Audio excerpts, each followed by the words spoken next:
नमस्कार। चूड़ा ने अपने जीवन में बुरे समय का भी सामना किया था। अत्यंत दीनहीन स्थिति में अपनी भूमि संपत्ति से वंचित होकर प्राण बचाने के लिए कालाऊ नगर में एक चारण के घर शरण लेना पड़ी थी। किंतु जैसे ही समय बदला, अवसर मिला, उसने न केवल स्वयं को बल्कि अपने वंश को भी इतिहास की पुस्तकों में अमर कर दिया। चूड़ा की सफलता का मुख्य कारण था कि उसने पूरे राजस्थान में बिखर चुके राठौड़ कुल को एकत्रित किया और उनको स्मरण कराया अपने महान पूर्वजों का, अपनी गंगा किनारे की मूल शस्य श्यामला मातृभूमि का। और फिर इस संगठित शक्ति ने एक सुगठित राज्य का आकार ग्रहण कर लिया। यूं तो राव चूड़ा के 14 पुत्र थे, किंतु उनके चौथे पुत्र अर्डकमल से संबंधित एक अत्यंत ही कारुणिक प्रसंग इतिहास में अंकित है। घटना इस प्रकार है कि जैसलमेर के भाटी राजा राणांग देव के एक पुत्र सादुल अत्यंत ही पराक्रमी थे। नागौर तथा आसपास के सभी प्रदेशों में उनका प्रभाव था तो वीरता और पराक्रम की कहानियां भी प्रसिद्ध थीं। उन किस्सों को सुनकर मोहिल राजकुमारी कोडमदे ने मन ही मन उन्हें अपना पति मान लिया। किंतु गड़बड़ तब हुई जब उनके पिता उदित नरेश माणिकराज ने उनके विवाह की चर्चा चूड़ा के पुत्र अर्डकमल से चला दी और कोडमदे के सौंदर्य की जानकारी होने के कारण उसने स्वीकृति भी दे दी। यह जानकारी मिलते ही कोडमदे ने अपनी मां को अपनी इच्छा से अवगत कराया। समझाइश बुझाइश का भी उन पर कोई असर नहीं हुआ। उन्होंने स्पष्ट कह दिया कि ऊंचे राठौड़ कुल और तुच्छ राज सिंहासन से मुझे क्या वास्ता। मैंने तो जिन्हें अपना मन प्राण समर्पित किया है, उनके अतिरिक्त किसी अन्य से विवाह कैसे कर सकती हूं। मैं अपनी जान दे दूंगी, किंतु विवाह करूंगी तो उनसे ही। माणिकराज के सम्मुख बेटी की हठ से अत्यंत ही विषम स्थिति उत्पन्न हो गई और वे अत्यंत असमंजस में पड़ गए। इस धर्म संकट से छुटकारा पाने हेतु उन्होंने भाटी वीर सादुल से ही सलाह ली।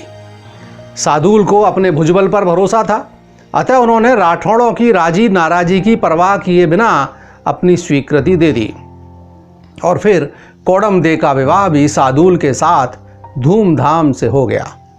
लेकिन राठौड़ राजकुमार अर्डकमल ने इसे अपना अपमान समझा और जब यह नवविवाहित जोड़ा बारात के साथ अपने राज्य को वापस लौट रहा था, तब मार्ग में ही चंदन नामक स्थान पर उन्हें रोक लिया। राठौड़ों की सेना भाटियों से 3 गुनी थी, किंतु कोडमदेव को प्रभावित करने के लिए अपनी दरियादिली दिखाते हुए अर्डकमल ने प्रस्ताव रखा कि दोनों पक्षों से एक एक वीर परस्पर मरणांतक युद्ध करे। एक के मरने के बाद दूसरा उसका स्थान ले। इसी अनुसार हुआ और भाटियों की ओर से जयतुंग तो राठौड़ों की ओर से जोधा चौहान आमने सामने हुए। दोनों ने अपने अपने घोड़े एक दूसरे की ओर तेजी से दौड़ाए और फिर दुधारी तलवारों से शुरू हो गया एक दूसरे पर प्रहार। जब तलवारें आपस में टकराती तो उड़ती हुई चिंगारियां और झंझनाहट की आवाज वातावरण को भयानक बना देती। दोनों ओर की सेनाएं दम साधे यह रोमांचक युद्ध देख रही थीं। अकस्मात जयतुंग ने हुंकार भरते हुए अपने घोड़े से छलांग लगाई और सीधे जोधा के घोड़े पर जा कूदे। जोधा घोड़े समेत नीचे जा गिरे और उनकी सांस रुक गई।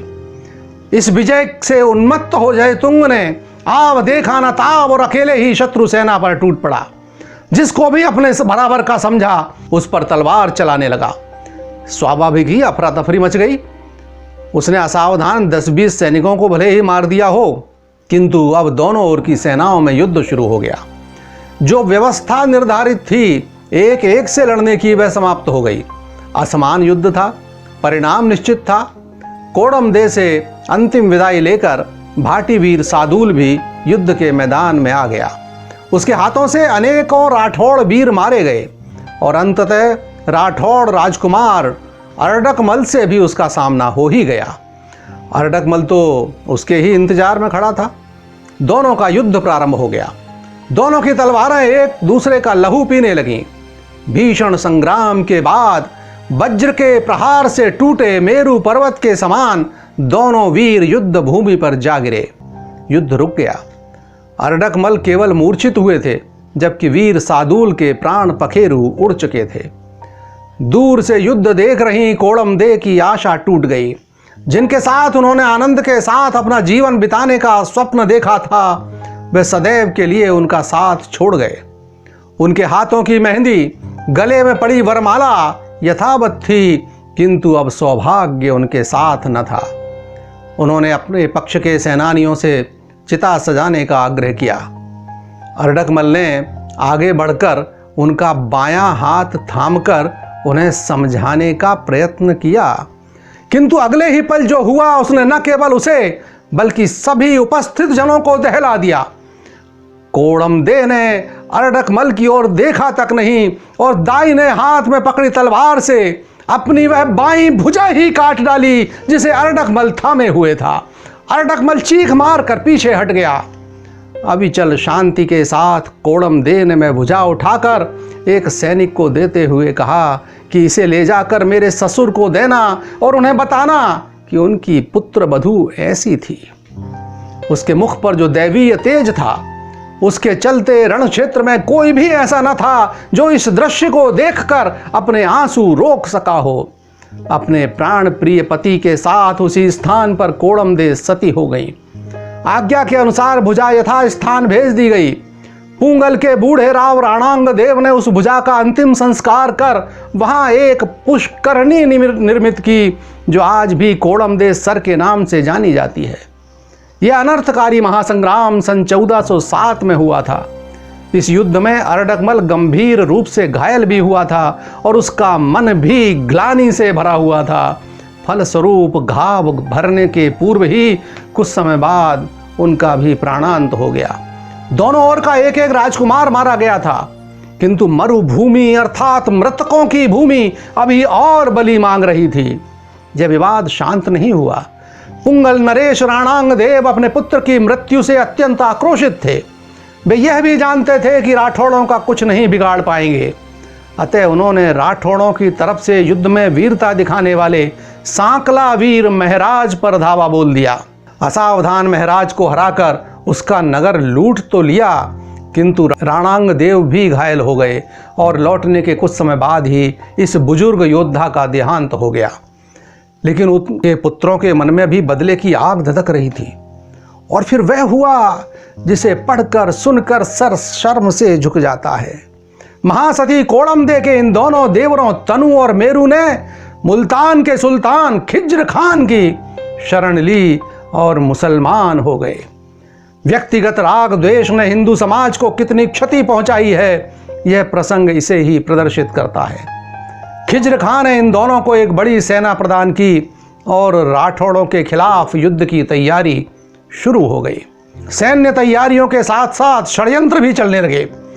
जैसलमेर के रावल केहर और पूंगल नरेश राणांग देव का कुल एक ही था, अतः उनके तीसरे पुत्र केलन भी इन दोनों से जा मिले और उन्होंने राठौड़ राजा चूड़ा को फंसाने के लिए जाल बुना। अपनी पुत्री का विवाह चूड़ा के साथ करने का प्रस्ताव केलन ने भेजा और कहा कि अब इस शत्रुता का अंत होना चाहिए, किंतु चूड़ा सजग थे। उन्होंने विश्वास नहीं किया। केलन ने इस पर कहा कि हम राजकुमारी को ही नागौर लेकर आ जाते हैं, आप अपने राज्य में ही विवाह कार्य संपन्न कराएं। यह बात चूड़ा के गले उतर गई और उन्होंने विवाह की तैयारियां शुरू कर दी। निश्चित दिन जैसलमेर से पालकियां रवाना हुई। उनके साथ 700 ऊंटों पर दहेज का सामान था, लेकिन यह सब तो दिखावा था, धोखा था। दहेज के सामान और पालकियों में पूंगल के सशस्त्र सैनिक भरे हुए थे, छुपे हुए थे। और फिर नागौर के प्रवेश द्वार पर जब चूड़ा इस दल का स्वागत करने पहुंचे तो सहस्त्रों भाटी वीरों ने उनके ऊपर हमला कर दिया।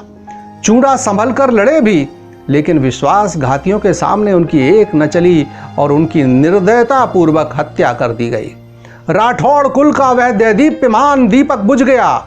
सिंहाजी के वंश में जिसने बिजली भरी थी, वह चूड़ा असमय काल के गाल में समा गया।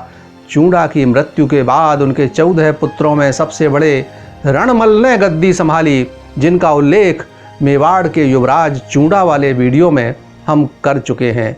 कैसा संयोग था कि रणमल के जन्मदाता राठौड़ वीर चूड़ा थे तो उन्हें मृत्युदंड देने वाले मेवाड़ के युवराज का नाम भी चूड़ा ही था। राणा लाखा के साथ जिनका विवाह हुआ वे हंसा थीं या गुणवती, रणमल की बहन थीं या पुत्री, इसे लेकर इतिहासकारों के अलग अलग मत पढ़ने को मिलते हैं। लेकिन जो भी हो, हम तो घटनाओं पर ध्यान केंद्रित करते हैं जिन्हें लेकर सब एक मत हैं। इतिहास का अध्ययन हमारी कमियों को समझने और खूबियों से प्रेरणा लेने में मदद करता है। यह कोई सन संवत या नामों की सूची भर नहीं होता। तो अगले अंक में रणमल के सुपुत्र वीरवर जोधा का वर्णन होगा। तब तक के लिए विदा। नमस्कार।